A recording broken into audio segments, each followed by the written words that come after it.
સુરતમાં diamond worker union ગુજરાતના પ્રમુખે મુખ્યમંત્રીને પત્ર લખ્યો। રત્ન કલાકારોની સમસ્યાઓને લઈને મુખ્યમંત્રીને પત્ર લખવામાં આવ્યો। મંદીને કારણે રત્ન કલાકારો આર્થિક રીતે પાયમાલ થઈ રહ્યા હોવાનો પત્રમાં ઉલ્લેખ કરાયો। રત્ન કલાકારો માટે આર્થિક મદદ અને કામદાર કલ્યાણ બોર્ડ બનાવવા માટેની માંગ કરવામાં આવી। असंख्य वार सरकार समक्ष अमे मांगणीओ मुख्यमंत्री सुधी, गुजरातना श्रम अने रोजगार मंत्री सुधी, गुजरातना उद्योग मंत्री सुधी पण पहोंचाडवानो प्रयास अमे कर्यो छे। तो असंख्य कारीगरो बेरोजगार बन्या छे, आत्महत्याना बनावो पण वधी रह्या छे।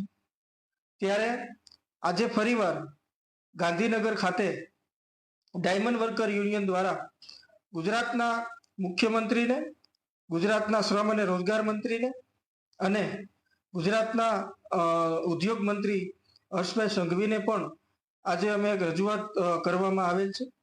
રજૂઆતની અંદર જે અમારી મુખ્ય માંગણીઓ છે કે રત્ન કલાકારો માટે કલ્યાણ બોર્ડની સ્થાપના કરો, આત્મહત્યા કરનાર રત્ન કલાકારોના પરિવારને આર્થિક મદદ કરો અને રત્ન કલાકારો માટે રત્નદીપ યોજના ચાલુ કરવામાં આવે અને જે વગેરેની માંગણીઓ સાથે આજે અમે ફરીવાર ગાંધીનગર ખાતે રજૂઆત કરવામાં આવેલ છે।